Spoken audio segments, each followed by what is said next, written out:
Welcome to Hofstra University in Long Island, where in just over 24 hours, quite possibly the most anticipated political event in recent history will be taking place. This is Perino and Starwalt. I'll tell you what, I'm Dana Perino, co-host of The Five. And I'm Chris Starwalt, Fox News digital politics editor.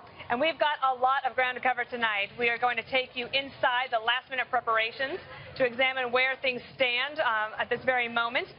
With the debates and with the polling. We're going to talk about that, and we have a great panel for you, too. Is this awesome? This is awesome. This is awesome, and on our second week, we took the show on the road. When we were doing a podcast and we thought no one was listening, they would not have let us come out to Hofstra to do this. So there are upsides to doing a television show. And also, you could wear whatever you wanted. Yeah, exactly. So you had to suit up for this. Right now, it's pants, no matter what. I had a question for you. So this is a big night. There's a lot of excitement here. It's a beautiful day in Long Island. And I want to know, with this anticipatory moment, the night before the first presidential debate of 2016 would be like the equivalent of what in West Virginia? Well, West Virginia is one of the 50 states in the union. Indeed. We do normal things there, too. We're not just... I know, but it's a special place, so I wondered if you had a little hillbilly thing you wanted to share. You're not allowed to say that. Only I'm allowed I thought that's what you wanted me to say. That's art. We took that back. I do think that there are some similarities. The thing I was thinking about earlier, I mentioned to you, was the first night before buck season. Those are, for people from the city, those are deer. They have antlers. And the male variety. Of the male variety. And the night before, the school's off for the next day. There's no school the next day. Everybody's getting ready. For real? For real. You don't have to go to school? No, on the first day of gun buck season in November. There is no school that day because everybody's going to skip anyway. Add that to another reason to move to West Virginia. Another good reason to be in West Virginia. But there's this great, there's going to be bloodshed. You know that somebody is going to come home happy. Some people are going to come home unhappy, but there is this great anticipation in the air, and it sort of feels that energy is real here. Right, so it could be true. Some people, there will be bloodshed. There will be blood. You think because it's going to be a debate, and they both have a lot at stake. If you think about, for both of these people, we've been talking, and everybody's been talking about sort of this endless expectations game. Who's going to do this? Who's going to do that? When you get right down to it, these are two competitors. These are gladiators. She's been in public life and politics since the 1960s. He has been a television star and a public figure for nearly as long, since the early 1980s. Oh, yeah, and a businessman. But these are both combatants. But he has dabbled in politics. 2000, he ran for president briefly on the Reform Party ticket, flirted with a run, as we remember, in 2012. But what I mean is, these are two people who, no matter what their handlers, whatever the polls, whatever the campaign managers say, when they get out into that space, the raw emotion and the competitive drive of these two people is going to take over no matter what their people told them. And there's so much at stake, and we have new polls, and you are the king. He is the king of, remember, Slim Jim is the example of a perfect polling average. Right. And we have new averages, actually, just that we can take a look at. Can we take a look at the... Pull that on up, because... There we see it, the halftime report, and I know you're already a subscriber to Halftime Report because it's so delicious, but the Halftime Report average of polls shows Hillary Clinton 47.4% to Donald Trump's 43.8%. You see underneath the polls that are included in there. And so that's the state of the race as we come here, which is she's ahead. It's sort of like where we started out in May. She's ahead, but not by a bunch.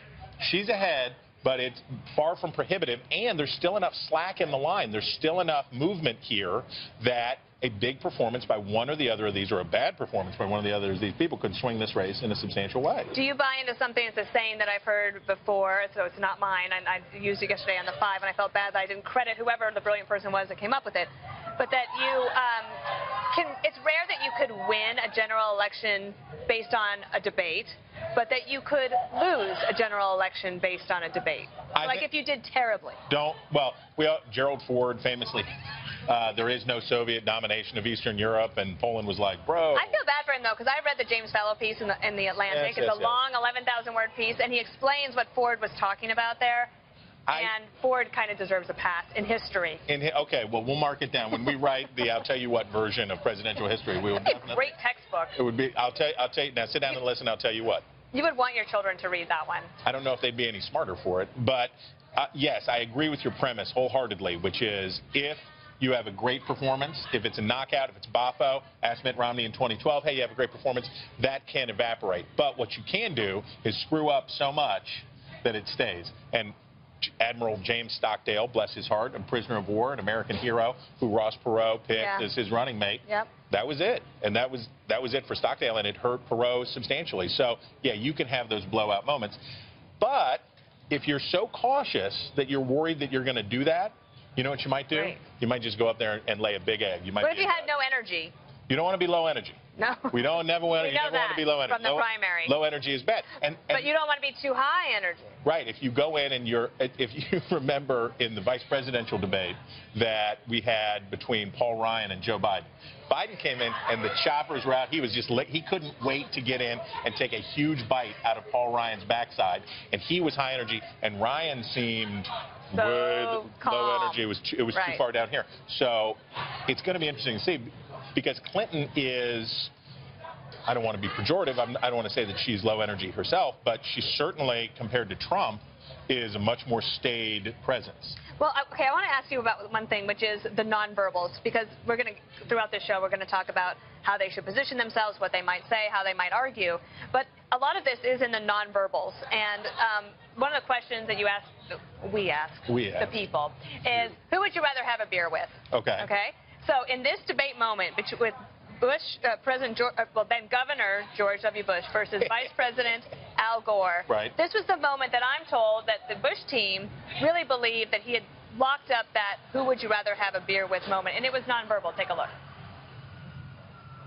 It's not only what's your philosophy and what's your position on issues, but can you get things done? And I believe I can. Honestly, that is just the best. And I have a little bit of insight about that because I wasn't there and I wasn't on the team at the time. But I talked to some people that were there. And I said, surely you couldn't script that moment. They said, no, but you can prepare for it. So in the debate prep, they had watched all these tapes of Al Gore and how he conducted himself, and that he liked to get into somebody's personal space to intimidate them. Right. He's a big guy. So George W. Bush knew that that might be coming, and then he decided to handle it that way. And the nonverbals, and certainly we know about when Congressman Rick Blasio went over to try to get Hillary Clinton to sign a pledge. And she sort of shrank back. We're like, oh, gross, dude. Like, why are you coming over? I don't think she would really shrink back, though. No, it was not. Was that an act? Well, whether she was shrinking back or not, she wanted to show offense and that he was doing that. So the nonverbals, but let's also think about the nonverbals in this way. You don't know, and I think this was very true for Barack Obama in 2008. Can a guy, his middle name is Hussein, can a guy who is a half-term senator, can a guy really be president of the United States?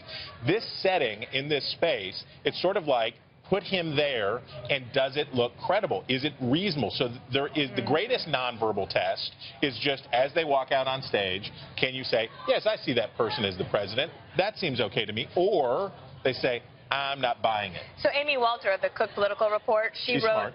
She's so smart. Everybody should follow her, Amy Walter.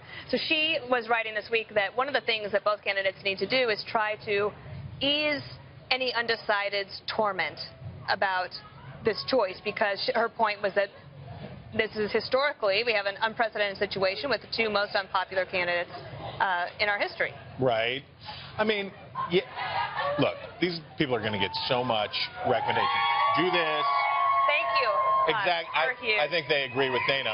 I think they obviously agree with Dana. I love the millennials. You're huge with them. They're going to get so much advice. Their heads are going to be so full of junk. Do it like this, but don't do it like that. I know, Say I don't this, like but that. don't wear that. What you have to do at a certain point is you're only as ready as you're going to be, and then you get out there and you grip it and you rip it. You got to stand up behind the ball and just swing away. And it's also not the end of the world. No. That's the other thing. You're going to